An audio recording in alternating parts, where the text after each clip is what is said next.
thank you for coming back on. It's good to catch up.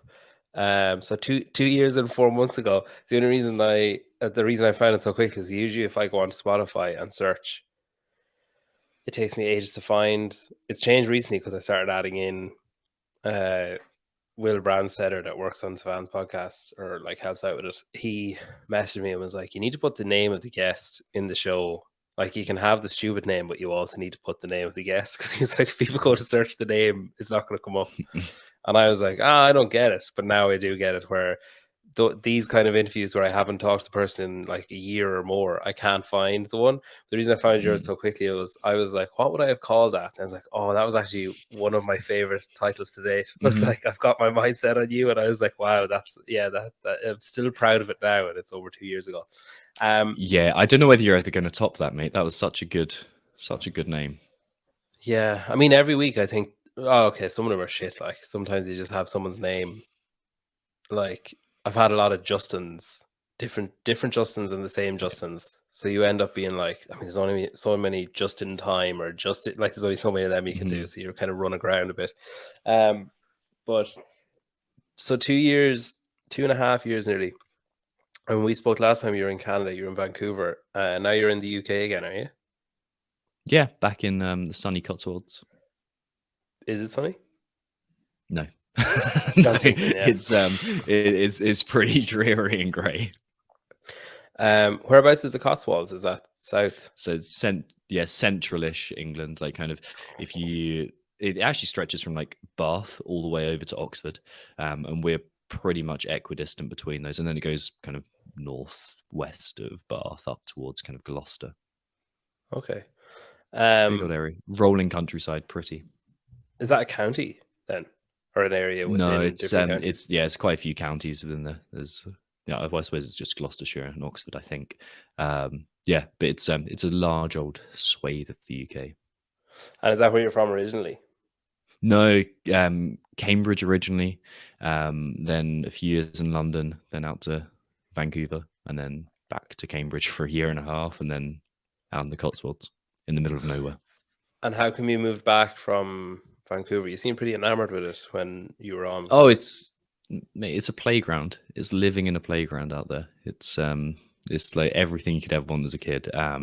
But like I was getting married. We've got a dog now. You can't really fly him around the world.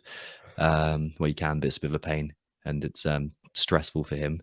So we're like, yeah, we got married, settling down, having a kind of a more adult, grown-up life, and doing a bit more of those things on the side, and like it was the right time. Also, visas was a big issue too, but mostly the settling down thing. When did you get married? July this year. Oh, congrats! 2nd That's July. quite recent. Thank you, still the honeymoon period. Was it a big wedding? It was, I would say, small to medium. We got married in France because my parents live out there. So it's like this kind of very picturesque French wedding in lovely, really lovely chateau venue. Very, very lucky to have been there, and it was beautiful. Yeah, like 80-ish guests, not too many, not too few. Like there's a few people unfortunately we couldn't invite, but like lots of people got there, and it's like so I impressed really by how many people. I really thought you were going to say there's a few people unfortunately there that we just couldn't. Yeah. There's a few people who unfortunately came and would rather they weren't there. No. They didn't take the hint when we had it in a different country, but what are you going to do?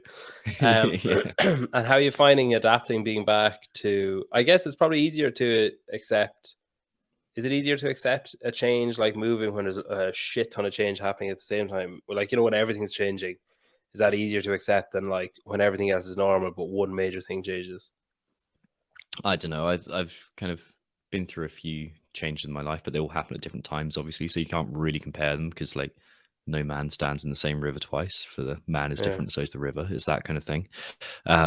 So I found it really tough. Like going from such a good like friendship group, and I've got friends here, but it's not quite the same because like it was like living at student halls, but you're all adults and you're all kind of going out and adventuring rather than just getting hammered because Like everyone lives in like a 5-6 block radius, and then there's the beach right there.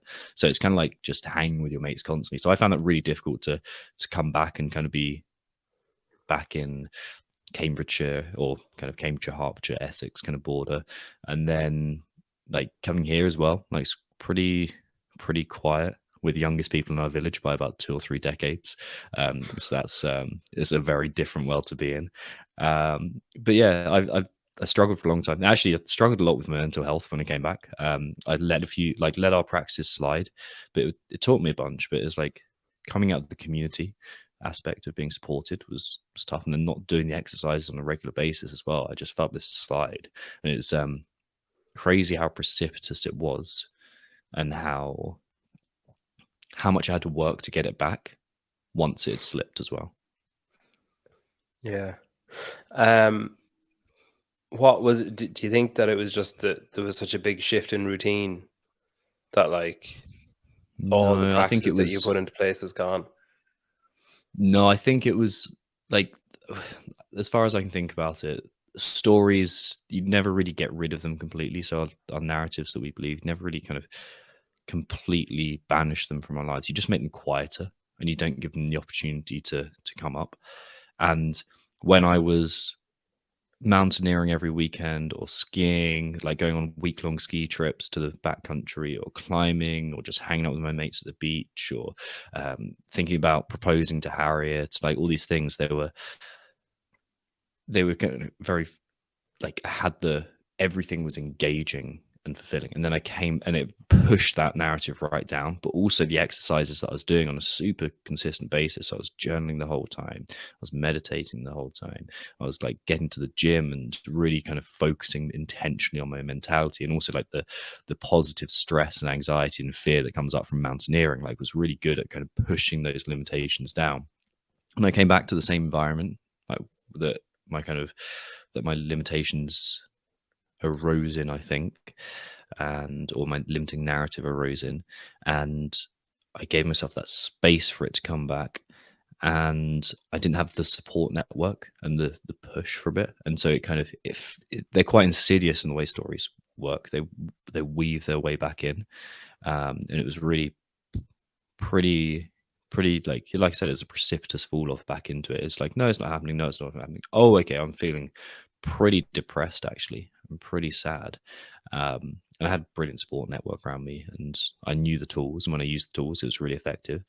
But it took some time to like kind of accept that was happening to me again, and then think, oh shit, this is a big enough time, or this is significant enough that I need to go back to this with conviction. And I feel like I'm out the other side of it now. But it's interesting how quickly it came back. Is it sort of like like sometimes physical coaches, like a CrossFit coach or whatever, might feel like kind of an aspect of imposter syndrome, where if people that they're coaching are stronger than them, or are able to move better than them, or whatever. And it's often, I think it's very common for a coach to have their own training be put on like a very far back burner when they first start coaching and stuff, or when during a busy period or whatever, where they're so keen to help other people that their own fitness suffers because they don't have time, or they're not able to fuel themselves properly because they don't give themselves time to eat or sleep or whatever, and then their fitness suffers as a result of that, even if they are training. Is it similar to that, where like, did you ever have that kind of, when you're having a dip, did you feel that kind of imposter thing of like, oh man, if I can't even look after myself, like, what, are you putting yourself in a difficult position to help other people when you can't help yourself, that kind of way? Yeah, absolutely. Absolutely. Like, the thing that I've always said to our coaches is you have to fill your cup first. You can't pour from an empty cup. And like, I stopped filling my cup, and yeah, I definitely did get some of that imposter syndrome. Like, how can I be doing this? Luckily, I had good supported team around me. That was really important in terms of the Mindset RX team. And like, I just had the data pouring in on a daily basis. And if there's one thing that you do, like, if there's one thing that you can do to change your narrative, it's seek out actual proof. and look at the data. And when you're getting journaling entries in, or you're getting like these kind of feedback from clients, and your athletes saying, "Oh, I won such and such comp, and I've never been podium before," or like I've stepped up and I just feel like brilliant. I'm so much happier. Like, okay, like I'm still doing this. Let's apply it to myself. There's like, then you get to a deeper narrative, which is in there, which I think is actually super common in coaches, which is like the martyr. I'll spend my time serving everyone else and giving to everyone else, but not getting anything myself and not trusting myself and believing myself worthy of it. So I think that's an interesting narrative that I had to pay like close attention to, because otherwise you can see it again, like these little tendrils come out, and yeah, you don't want to let that in there. So is the hardest part then recognizing the fact that there is that story being told, or like, because I assume then if you have the toolkit, like it makes things a lot easier, but you need to know that you need the toolkit, I guess. Like you need to know like that you need to recognize that there's a problem first, and then is it a problem? Like say you talk about that martyrdom and coaches and stuff. Like is that kind of a common problem? Is that like people go so long into that they don't even realize that they're doing it anymore, or like people go so far into negative self-talk, or they go so far into whatever that they don't even realize that that's what's holding them back, or that that's what the problem is, enough to think like, oh shit, I should be doing this thing that I learned about, or I should, that they don't even get to that point. Yeah, that's exactly it. That's exactly it. You become so accustomed to your belief system that you can't see outside of it. It's like you've got a torch, flashlight, whatever you want to call it. You put a colored piece of plastic in front of it, it changes the color of the torch. And that's your belief. It's changing everything you see. It's changing your reality. It's literally stopping you from seeing some things and accepting some things, and not allowing you to see like the truth. It's hiding the truth from you. So for me, like there's 4 steps to creating change. There's acceptance, awareness, accountability, and adaptation. For me, it was actually the first step again that I needed to go through. I needed to accept that I needed to make some change on this, accept that I was actually not in a great place and I needed to help myself out, rather than trying to run from it and pretend everything was okay, which is what we do so much because it's painful to confront that, especially when it feels like a step back. It's really, and especially when you wanted to have solved a problem, but it's actually there again. The rest of it's easy. I coach that the whole time. It's like build up awareness. Okay, we'll build out some bound nature profiles, do some journaling, find out what the story is at the heart of this, like, and observe it. What are thoughts, emotions, physical sensations, behaviors that surround it? Like, what does that look like? What does that feel like? Once you've got that awareness, it's accountability. What am I going to do on a consistent basis to disprove that narrative and take my step forward? That's the easy bit. And then adaptation just happens. But the acceptance that I needed to change, and that I was actually not helping myself and I was falling into a bit of victimhood and martyrdom, like that was the thing that took me so long, because I kind of refused to accept it. And then this is where having good people around you really helps, because speaking to my now wife, she was good enough to call me out on my own shit, and like you need that from time to time. Yeah, I think it's like it's very, very, very easy to spot problems in other people. It's very easy to point the finger and be like, Yeah. oh, you're being too hard on yourself, or like, oh, you're not being hard enough on Mhm. yourself. Whereas like when it's your, introspective that's required, it's often very difficult. I was in a coffee shop a while back, and I was chatting to the guy. They have this board up behind them, and there's like these like horizontal slats, and then the name of Mhm. the coffee and the price is written on them, and they had just put it up like the day before, I think. And I was like chatting to him, and he was making my coffee, and I was chatting to him, and I was like, "Oh, are they stuck on?" And he was like, "No, why?" And I was like, "Oh, that one's like needs to go further right to be underneath the one that's above it. It just looks a bit weird." And he was like, "Oh yeah," and he was like, "Yeah, no, I can move that." And then I was like, "And then the one over there is like at a acute hang, like it's not parallel to the one that's above it Mhm. or whatever." And he was like, "Oh, I can fix that as well." And then a woman behind me goes, "Does this really fucking matter?" And I was like, "Sorry?" And then she was like, "I'm double parked outside. Like, does this really fucking matter?" And I was like, "Okay." And then just when you're talking about stories, I was like, she just popped into my head immediately. Where this is about 3 months ago. I really should have just like forgotten about it by now, but I think I remind myself of it because it's fucking important to remember. Um, she goes like, I think she said, I'm parked in a double yellow line, and I came in for a coffee, and I have to listen to the two of you talk about the wood on the wall. Like, does it really fucking matter? Can I just have my coffee and go? And I was like, right, like, I didn't park your car. And then she's like, what? And I said, I didn't park your car there. Like, you parked your car there. So, like, I came in to get a coffee. And she's like, well, get your coffee. And I was like, so you didn't let me finish. I came in to get my coffee and have a chat. I was like, that's what a coffee shop is like. And she goes, yeah, well, I'm parked in double yellow line. I was like, well, I parked in a car park that's just up the road. And I'm pretty sure I'm actually the only car in that car park. So you can just drive up and park there. It's literally a 3-minute walk away. And she was just getting more and more irate. And I, like, I at can that point, imagine. I was, but at that point, I was just like, I cannot empathize with her at all. Like, I just couldn't. I was like, she had essentially told herself this story of like, poor me, I'm the victim coming in here because I decided to park. It wasn't raining or anything. Do you know what I mean? She didn't. It's not like she had a kid in the car. It's not like, well, I mean, you still shouldn't leave your kid outside, but you know what I mean? It's not like she had some thing like that was guiding her hand onto the indicator to do that thing people do where they park, turn on their hazard lights, and they're like, fuck it, it's grand, and walk inside. And I was just like just the fact that she expected everyone around her to change the way that they were behaving to suit the thing that she needed to do to solve the problem that she had put herself into in the first place. And I was like, I'm giving you a solution. Like, fuck off and park your car where everyone else is parking their cars, like in a car park where it's legal to park. And then you don't have this problem anymore. In the amount of time you've stood here giving out, you could have solved the problem yourself. Obviously, I was making it worse intentionally. Like, I was like, I'm gonna like drag my fucking heels. And then eventually the guy behind the counter was like, I better like intercede here. So he goes like, he goes to her like, I'll get you your coffee first. So he was making her coffee, and there was like a thick air in the room. Like, it was like, how was that silence? Tension. Oh, pregnant. Like, it was fit to burst. But he was like, oh, in my head, I had said in my head, like, I'm going to take ages about paying. I'm going to, like, they have like treats and stuff there. I was like, oh, I'm going to inspect them all and be like, like, what'll I get? You know, like, just to really make it worse. But she was getting her coffee, and then she was like, oh, I'll get a treat as well. And I was like, well, you're not in that big of a fucking rush then. If like, and she hadn't even picked out what she was going to get. So it's like, surely use the time waiting in the line to be like, identify what you want, and then you're saving time the other end.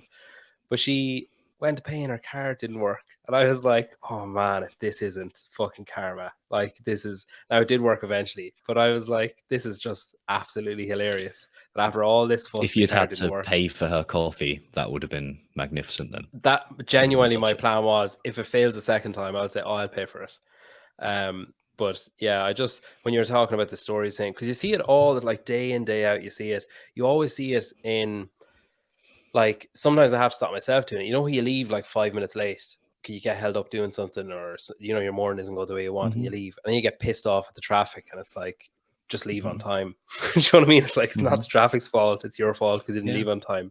Or like, I get like, with my kids, like my daughter, it, like, sod's law, if I want her to get into the car at any time without a rush, she'll hop straight in.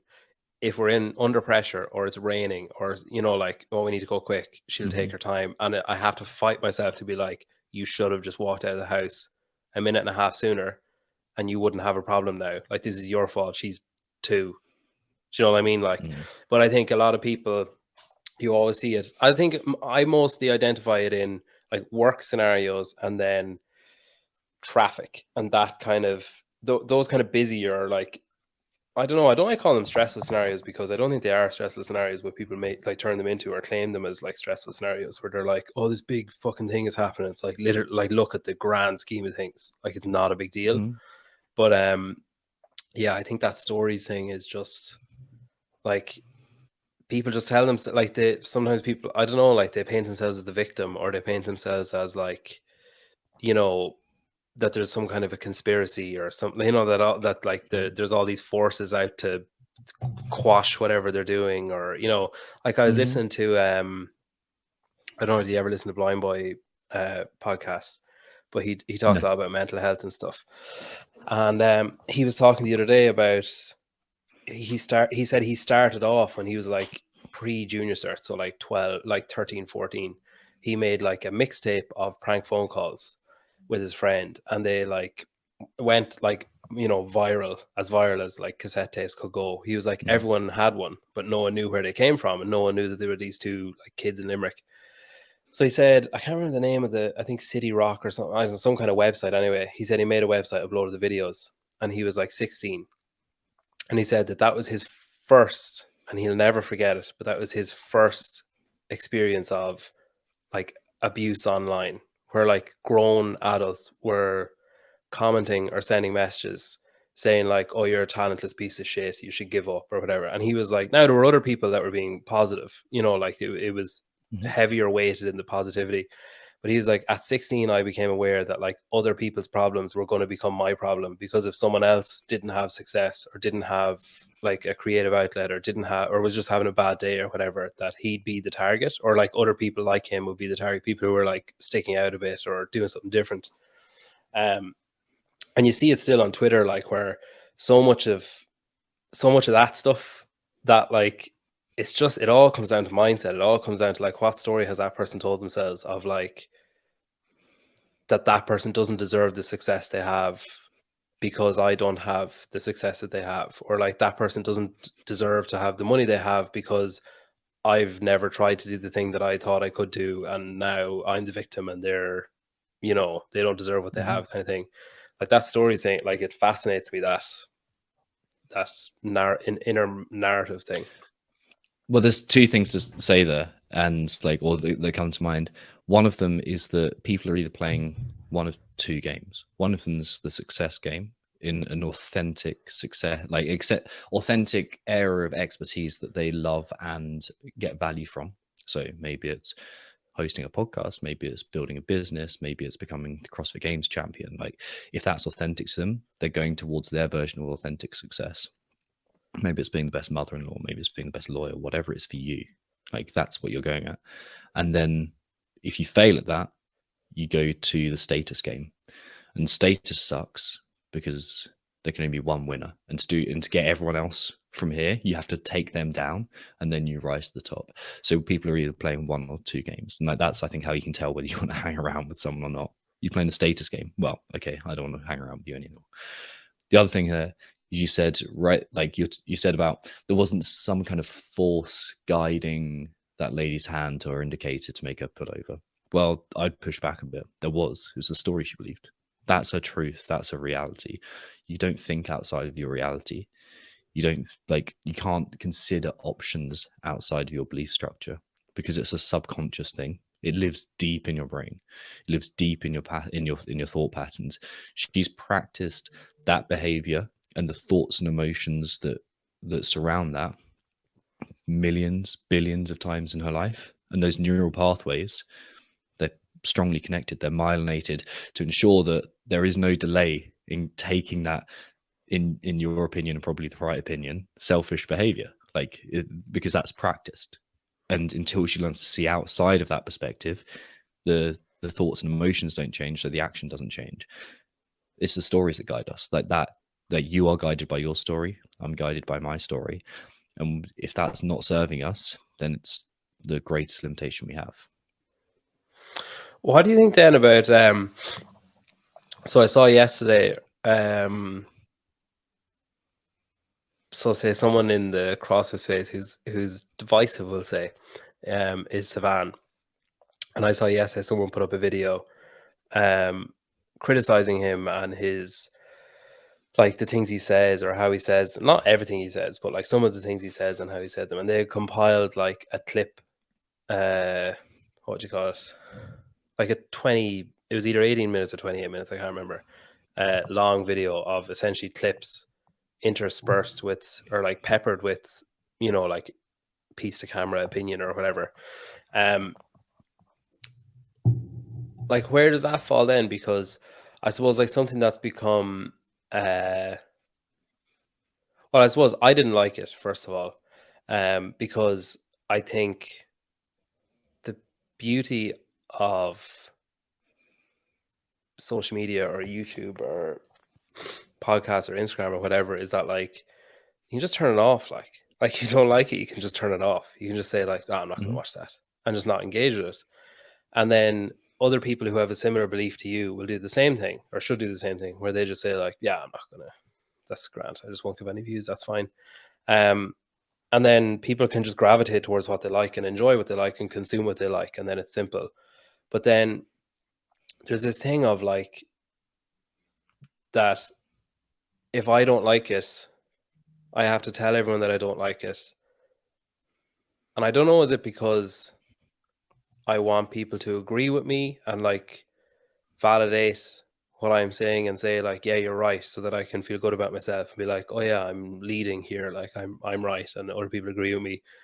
Or is it because, is it that status thing you're talking about, that like because he has fucking huge success, and it's Mm-hmm. like, well, if I tear him down and, oh oops, I'm getting lots of views in this video that just happens to be like slating the stuff that he does.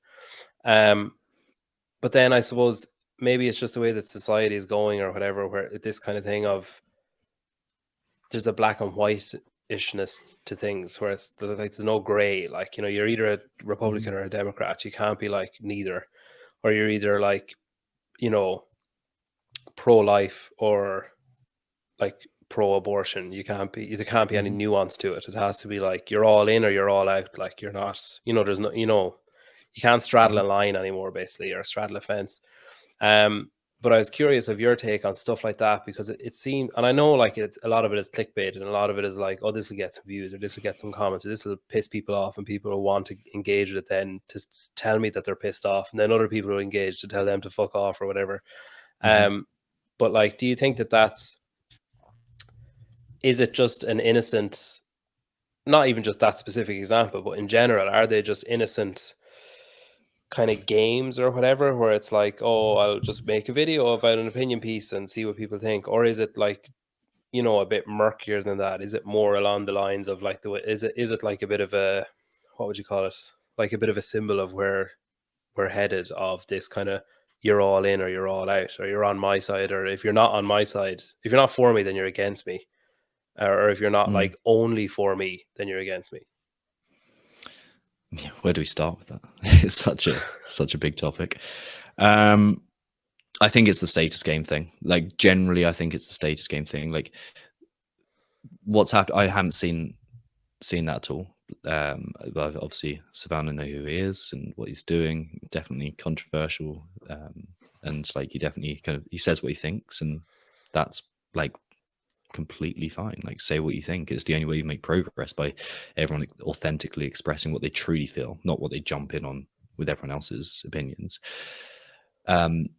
He's definitely got status because of that. Like how have you defined status? Like views, I don't know about cash, like I don't know about business, respect, social inclinations to follow him, like followers, like there's some sort of status there. He, one way to gain part of that status is by trying to push him lower so you rise up. It's a zero sum game. Like there can be no two winners. There has to be a loser. And by making someone else the loser, you make yourself the winner by default, in your opinion anyway. The kind of the other part that you're talking about there is how beliefs act like heuristics. They simplify your choices to act. If I hold the belief that what can we do to make things even more controversial? I don't know. I am a Christian. If I hold that belief, it makes my whole life choices easier. Same with if I believe I'm an atheist. It makes my whole life choices easier. It simplifies life. It means that there are no 12 options here. There's one in lots of scenarios. I think it's a sign of development to hold conflicting viewpoints sometimes for different occasions, or for not for different occasions, for different areas of life, to be able to not to jump fully into one side of it. Like the other side is like the one that's relevant to today and to our audience is like, I'm a CrossFitter or I'm a bodybuilder. Like CrossFit shit. Like you're going to get injured. Kipping's bad for you. Look at these stupid put-ups. Like all these kind of things. That is like, maybe there's definitely some truth to it. Like there's elements that like kipping isn't right for everyone. Like high rep snatching isn't right for everyone. Like all these, like, there's truth in it.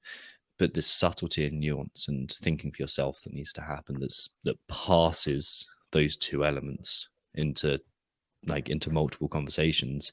And I think that too often we jump into kind of political or opinion based heuristics, and that decides who we are. Like I think it was Chris Williamson who said something like, if I can guess your opinion on 5 other facts from your opinion on one thing, then I don't want to chat to you.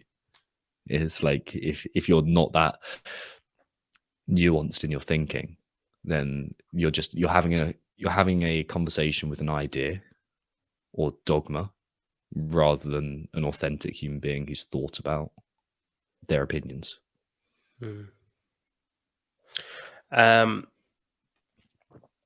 What's it like when you're dealing with, so say there's one, I guess it's one thing to deal with someone who's in the gym training and like, you know, doing bits and pieces and trying to better themselves and maybe douse themselves on that kind of scale of things, like douse themselves maybe Monday to Friday doing X, Y, and Z, or maybe at their job or whatever, in like not low pressure, but a lower pressure environment than say someone who's stepping onto the Coliseum floor in front of, you know, however many thousand people and cameras and all the rest.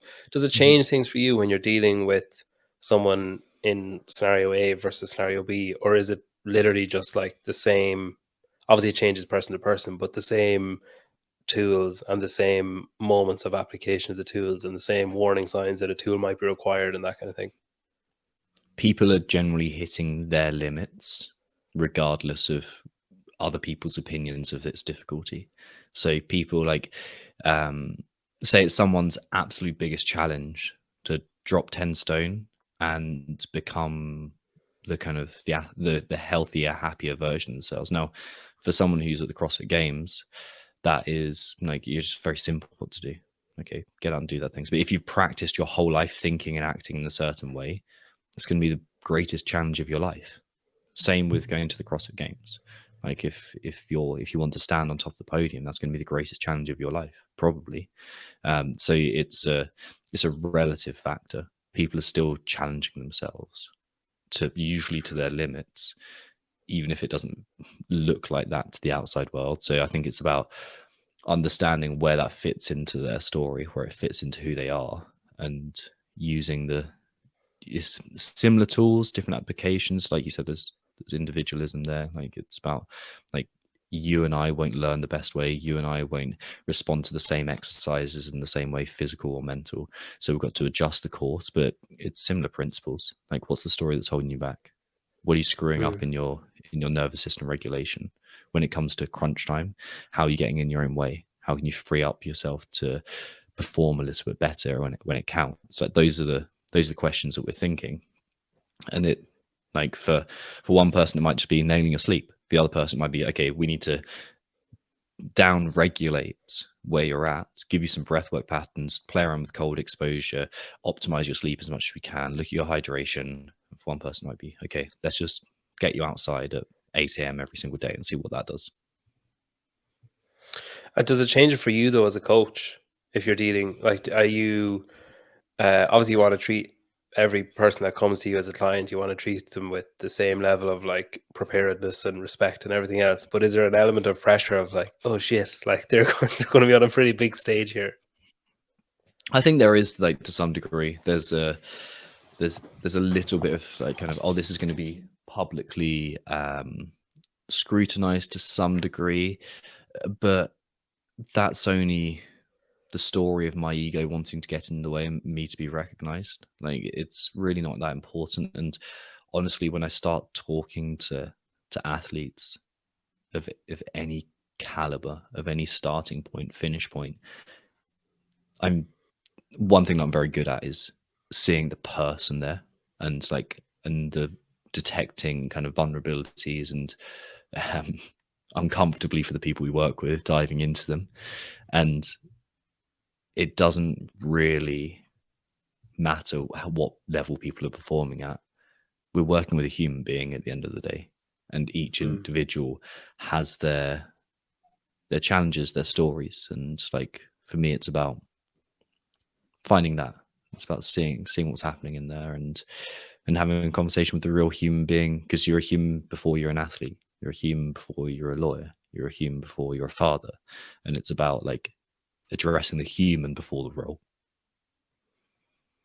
You have a seminar coming up. So this is coming out on Wednesday. It's Thursday. It's Thursday on the Thursday then. 17th at So tomorrow. 21:30 UK time. Tomorrow. Yeah.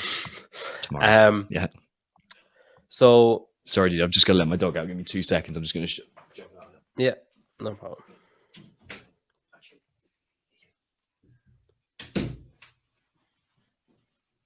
We're back. That's Harriet's problem now.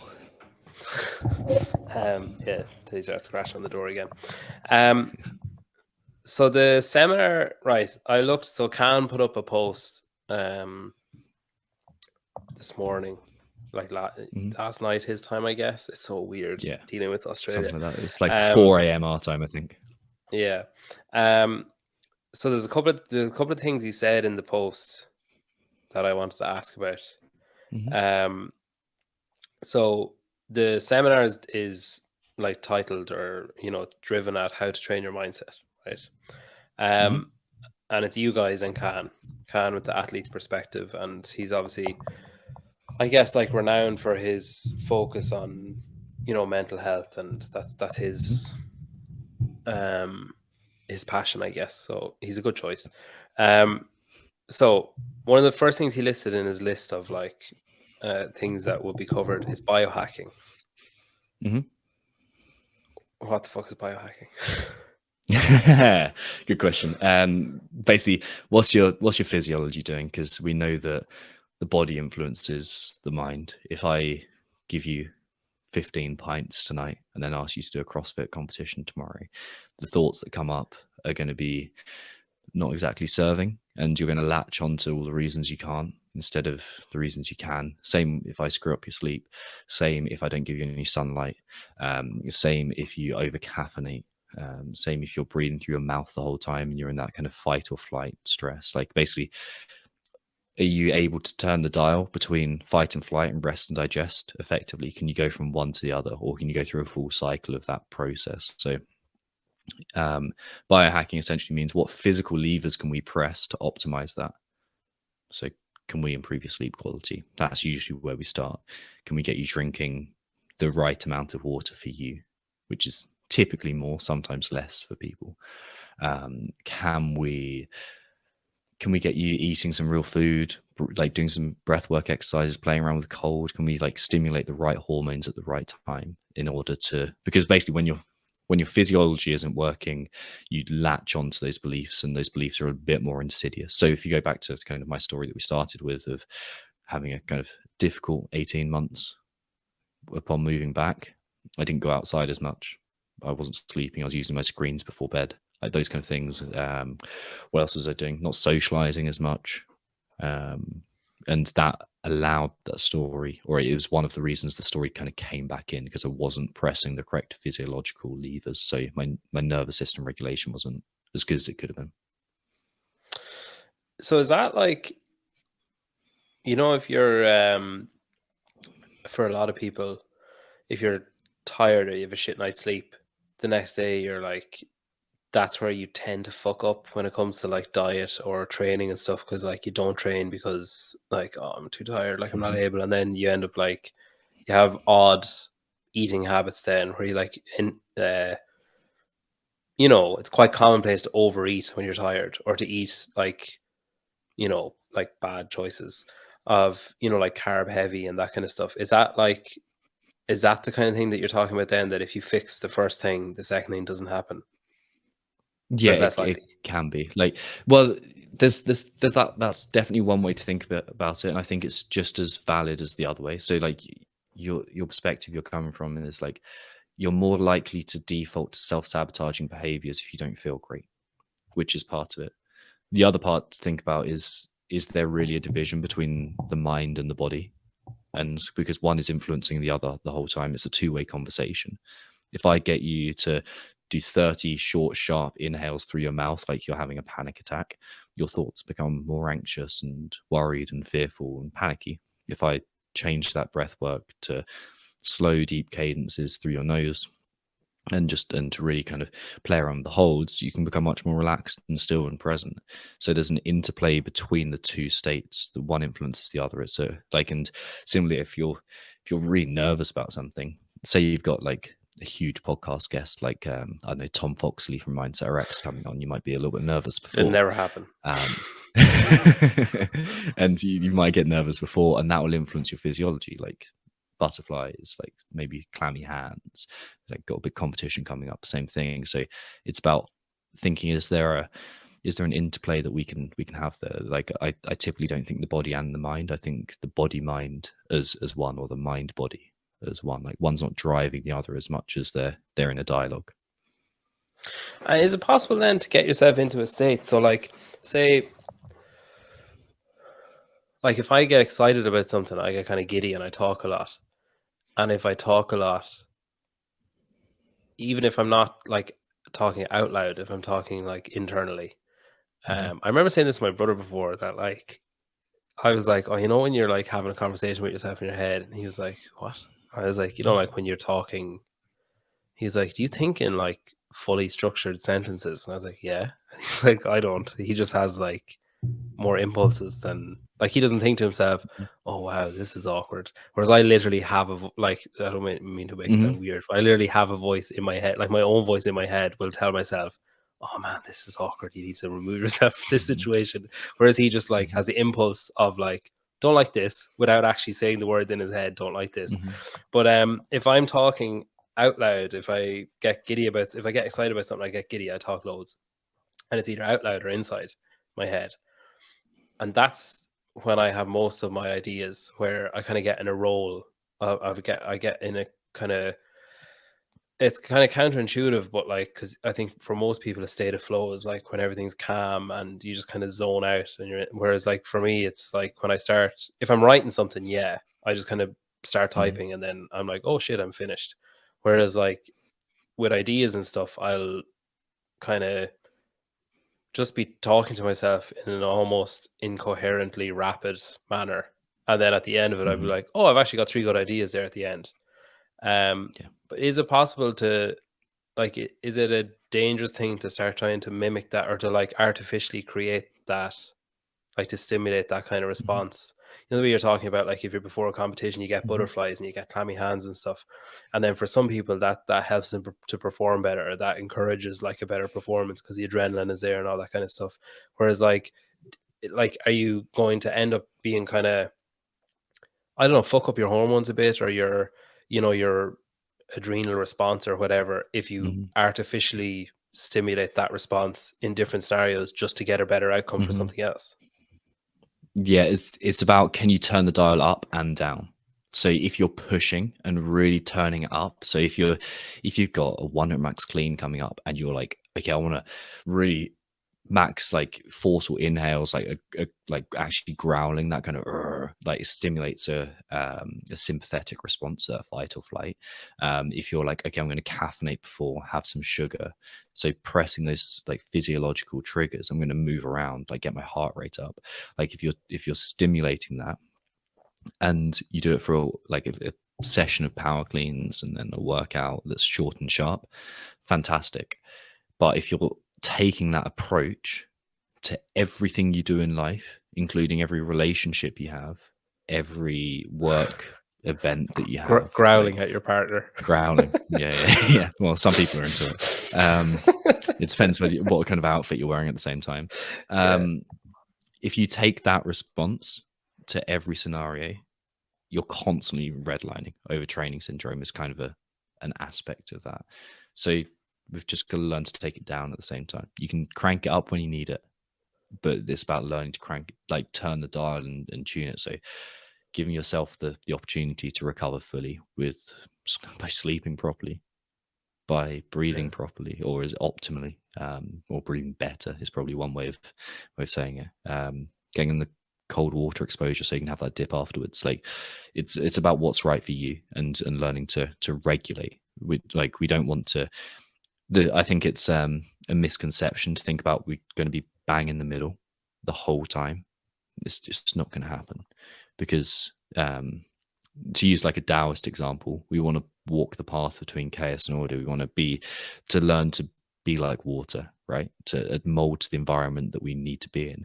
And that's not by forcing ourselves to be different. It's by truly being in that moment and understanding the demands of that moment. And we're not particularly good at that at the moment.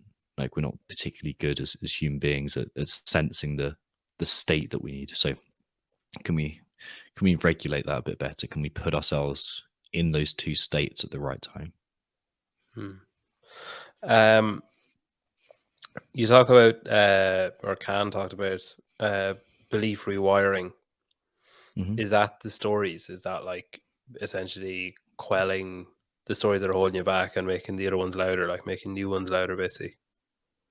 Yeah, it's I generally think like the more that we adapt to a story, the more we adapt to the more we hold a narrative and consider it to be true, the more likely it is to limit us. So the more rigidly we think. Like we want to be flexible. We want to see that really we may have a personality, but our identity is we're able to mold it. Like so the roles that we perform, like who we believe we are, we can change that. There's personality in there. There's like traits of openness. You're going to have different traits of openness to me. You're going to have different traits of conscientiousness to me. You're going to score differently on a Big Five personality test. But if we're holding these fixed ideas of this is who I am and this is how I act and this is how the world is, that's eventually going to become a limitation. Maybe it's good for a point, but it's going to overstay its welcome. The reason we develop them is because they're essentially their coping mechanisms. If I use one from my own life, I developed the idea that I had to be kind of invincible to everyone. I couldn't display vulnerability to people because when I did that as a child and when I was authentic, I got hurt. I got bullied and all that stuff that I'm sure we spoke about last time. So I developed the story. I have to not show weakness. I have to not show vulnerability. And it worked for a long time. Like I learned how to avoid those scenarios when I was hurt. But then it limited me eventually. It came like a suit of armor that I wore. Like, and that scenario works really well with athletes too. It's like, I'm not going to push to my limits. I'm not going to show my true limits because it felt awful and I felt socially rejected. But there comes a time, and so you learn pacing strategies, you learn not to redline. It's all good for a bit. And then you start stagnating your growth because you're not exposing yourself to the unknown enough. So you need to go beyond that and drop the story and see who you are without that story. So when you see it, have you ever seen people, because a few athletes sprung to mind when you said that, a few like games athletes sprung to mind. Would you ever reach out to someone yourself? Would you ever say like, oh, I think I can, like I watched you at semifinals or whatever, I think I can help you get It's to the next tempting. level? I think it's the same thing as like when a weightlifting coach sees someone snatch and you're going, oh, you're pulling too early with your elbows. Everyone's like, I don't want to hear that. Like I'm not open to it. Like people come to us when they're ready for help, and we don't generally barge our way in and go, your belief system's wrong and your nervous system's fucked up, and also you're performing like crap. Like, because it's not a very nice way to introduce yourself. Yeah. You just DM someone like, what was your relationship with your dad like? Yeah, exactly. Like, go in hard straight away. When were you most hurt as a child? That's the one. I kind of feel like I know the answer, but it doesn't hurt to praise someone when they deserve it anyway. So why Khan? Why did you decide to use Khan for this or work with Khan for this? He's like, we had a really good podcast that we recorded together, and that it confirmed a few things I already knew about him, which was that he's a fantastic advocate of mental health, and he does it with a very switched on perspective that's very informed about the kind of the softer side of things, like trauma and trauma's role in developing identity, and the physiological side of things. And he's in touch with some of the things that sometimes come across as a bit woo-woo as well, but also he's very much grounded in getting shit done and being a high-level athlete. And for me, that shows an incredible amount of growth. And he's also a very nice guy that I get along with very well. So that is always easier to kind of work with people under those capacities. And he's a good lad, and he likes good coffee as well. So that's the most important thing there, obviously. He's easy on the eye as well. Just doesn't hurt. Doesn't hurt to sell tickets. Yeah, yeah. Like Rachel and I were saying that Rachel and I will bring the sex appeal to the webinar, and he can bring the mindset stuff, and then we should be balanced out. Yeah. So the seminar is taking place in opposite land, is it? Yeah, that's the one. Hey, you can say that about me. I'm not sure you can say about Rachel. I'm more so saying about Can. How can people take part then? How can people get involved? Easiest way is we've got a link in our link tree kind of bio thing of our Instagram. So head to Instagram at Mindset RX'd. So Mindset RX'd, Romeo X-ray Delta.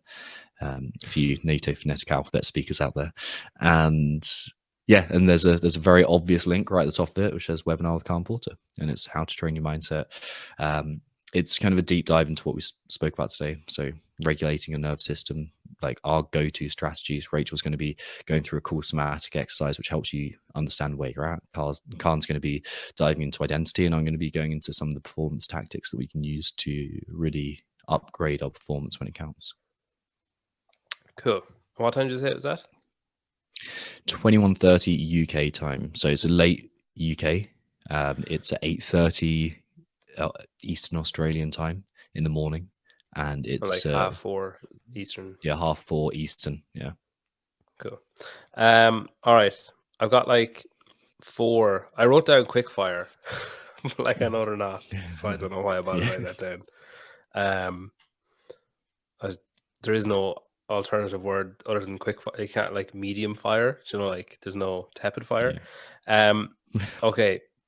So it's something that you often hear about, especially in coaching and CrossFit and social media and stuff, is like people talk about motivation and motivation dipping and that kind of stuff. And the oftentimes the answer to that is consistency. That like, you know, motivation will come and go, but that if you're consistent enough, that you'll be ready for it when it comes back, and that you won't have like stopped and then have to start from 3 steps back. Mm-hmm.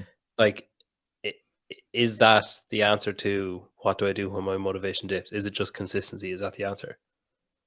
Long fire questions. that's what this is. Okay. Long range sniper. Yeah. This is cruise missile length. So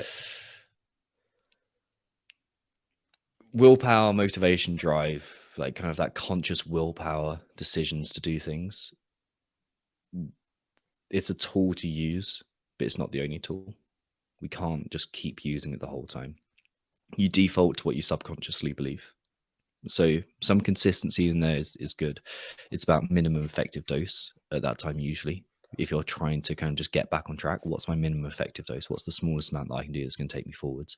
But really it's about what's the subconscious story that creates your minimum effective dose. If we can raise that ceiling, then maybe you don't have as many dips, or maybe your peaks are higher and your dips are higher too, so that we raise that average. We move we move the moving average. Like, what's your average across the last 90 days compared to 90 days before? If we can like kind of detether yourself from those beliefs and detether yourselves from a dysregulated nervous system, that should all bump up and you won't have quite the crashes.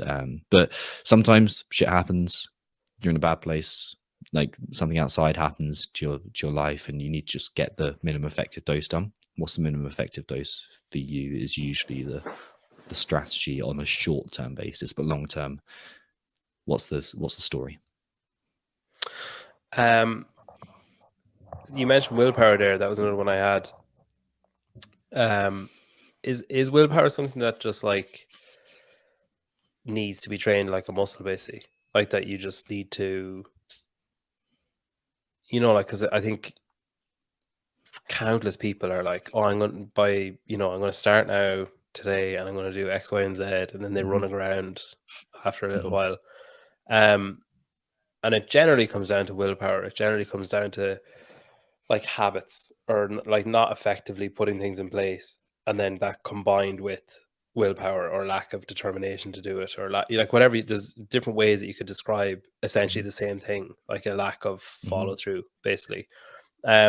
Is willpower something that just needs to be trained and kind of built like a muscle? And if it is, what are, like, say, a couple of simple things that people could work on? Yeah. Yes and no. It really is a yes and no, because okay, to the man with a hammer, every problem looks like a nail. So if you've only got willpower as your tool, you're going to try and use it for everything, when in fact it's the wrong tool. If I use my snatch technique for my clean, it's not going to work.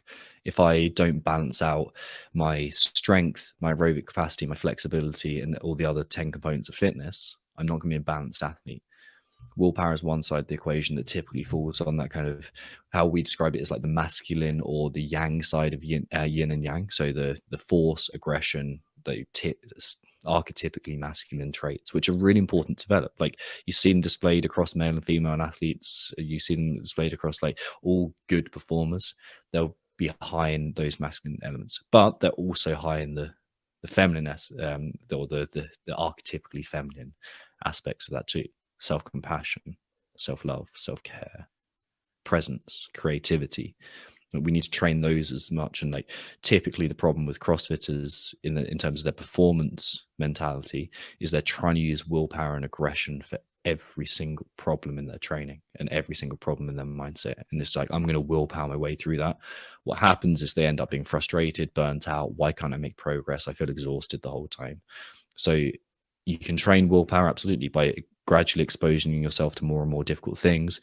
But again, it's yin and yang. We have to like have some opposite there to balance that out. We have to like have some self-compassion, some generate some presence and some gratitude. Those are useful skills too. Something I think that comes to mind when people think of mindset, when it comes to, say, CrossFit specifically, people think of like a rest period in a workout, of, you know, like when you see people's heads drop, or when you see people like, you know, I know I do it, or did it.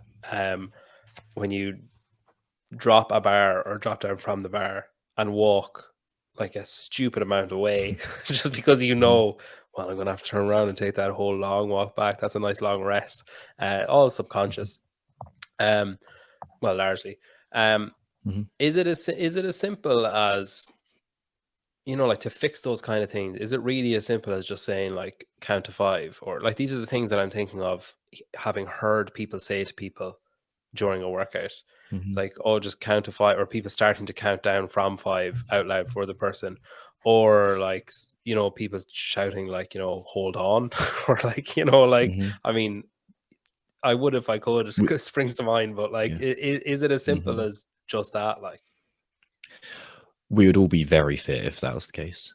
If the like, what's that thing you see on Instagram the whole time? If the secret to six-pack abs and being a millionaire was willpower, we'd all be millionaires by now and ripped. Like, it's yes and no. Like, again, it's a useful tool to give yourself these hard boundaries. And eventually, when we start working with athletes, we're thinking, okay, you're going to hit a limitation at some point in this workout. We're pre-planning it, like what is likely to be your moment where you need to give yourself a talking to and self-coach yourself through this. And we plan it out before. What are you going to say to yourself? What kind of stories are going to come up, and how are you going to change that in the moment? And it sounds very convoluted, but it's really, I'm going to have 2 to 3 words that I can try at that point to get myself to do the things. The real change here is awareness. We are trying, like I said, there's 4 A's to change: acceptance, awareness, accountability, and adaptation. People are jumping from step 1 to step 3. They're going, okay, I want to change this.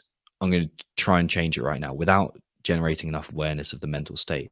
So what we need to actually learn is, you said it's subconscious there, and then you went, well, kind of. And that's exactly the point.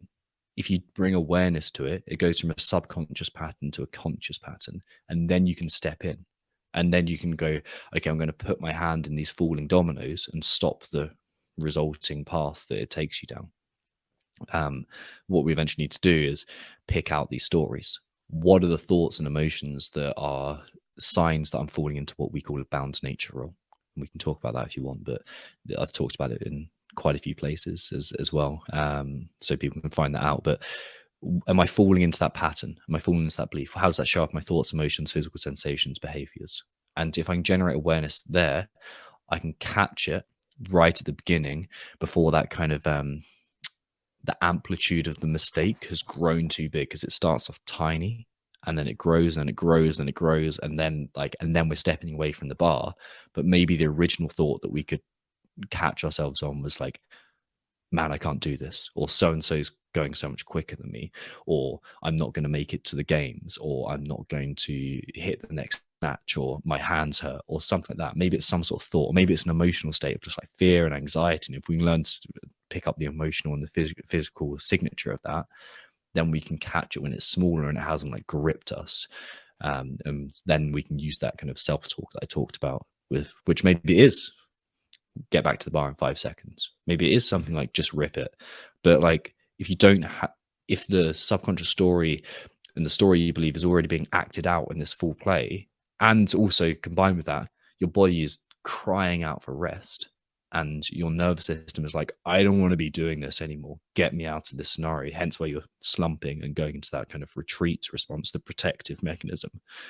If your body's going to that, then like you've already kind of gone too far along it.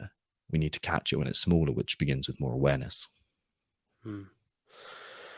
Well, listen, I feel like we could get 4 or 5 hours, but you know, we'll save something for the Round 3. March 2025. yeah. 2 years, another 2 years. Listen, thanks for coming back on. It's been great to catch up. Congrats on your wedding and the growth of the company and everything else, and best of luck with your seminar. And yeah, it's going to be great. And we look forward to catching up again. Thank you, man. Really appreciate it.